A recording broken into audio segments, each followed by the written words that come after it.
Good evening. Today is an opportunity for me to share with you some of the up close and personal details of selling on TCGPlayer, what it's like.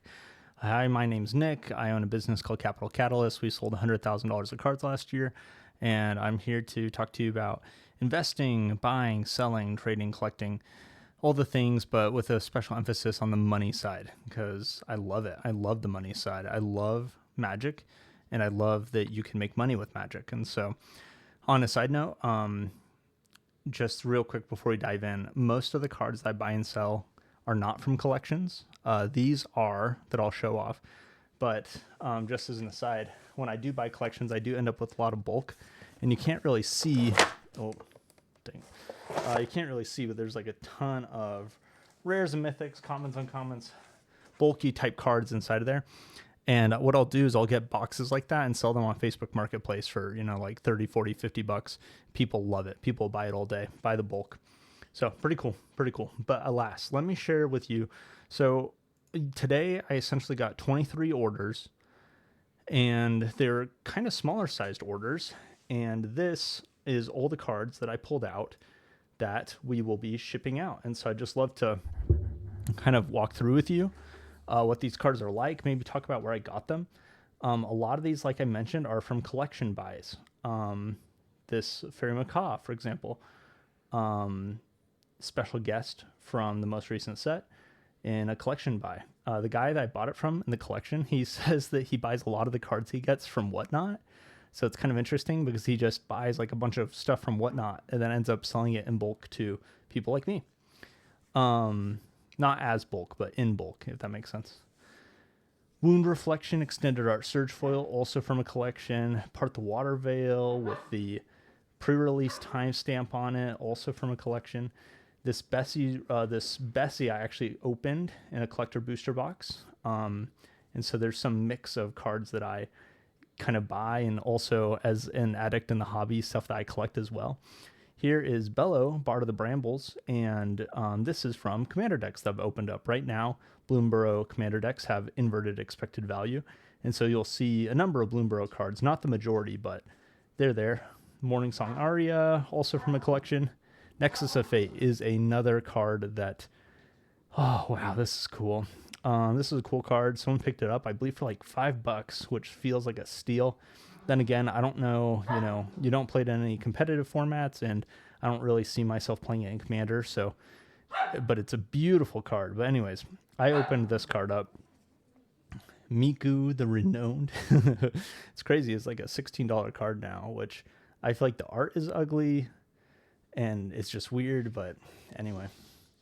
Okay, so a lot of collection, just kind of like random rares, mythics.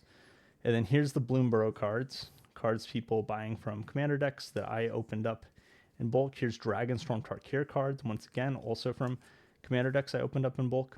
And we're back to collections. What's interesting about the collection stuff is that, like, this card is from a collection that I bought many, many months ago, and it's finally sold. It's like $1. It's not that expensive. While this card, Summon Behemoth, is, like, I don't know, a $15 card. And this is from a collection I bought just like 2 weeks ago. So, some cards you buy and you hold on to for a long time, but they sell. And, I don't know. I don't have super aggressive pricing strategies. I list at market, and once it sells, right? Which, if I lowered my prices to be close to low, they would sell more often. I don't quite use the automatic price changing tools. I'm not a TCG pro at this point in time.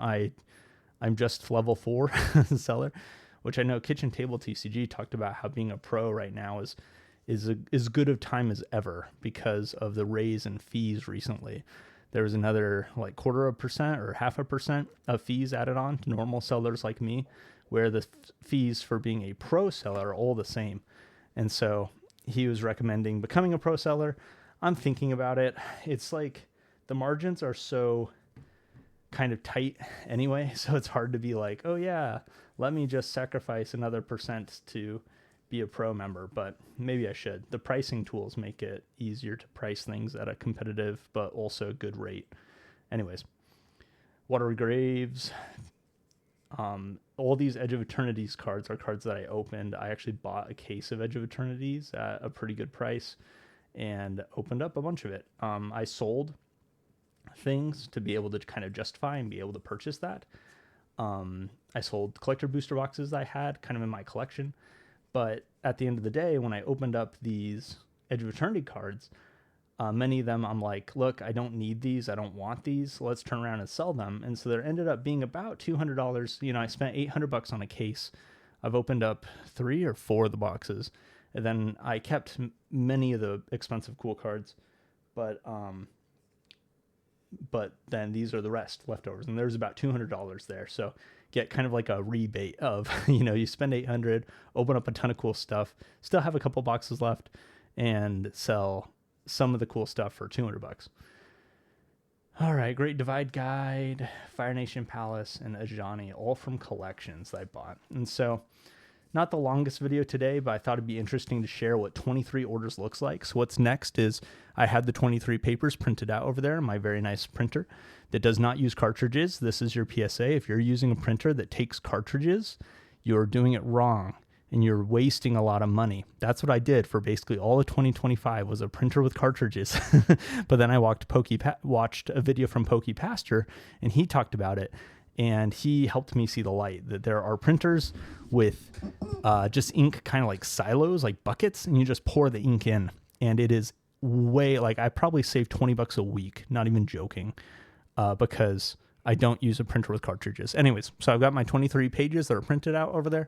I'm going to grab those and one by one, put the cards in a penny sleeve, in a top loader, in a team bag, tape it to the packing slip, fold up into an envelope with the stamp of my address and a stamp for shipping, and they will be ready to go. Tomorrow's a public holiday, so there won't be any mail coming around tomorrow, but I'm going to mark them shipped on TCGPlayer the second that they're like shipped, you know, ready to go.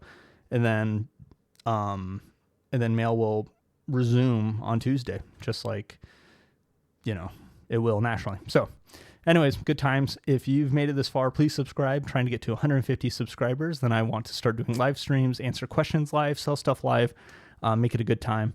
Hopefully get some good deals for y'all. And yeah, anyways, thanks for being here. We'll see you.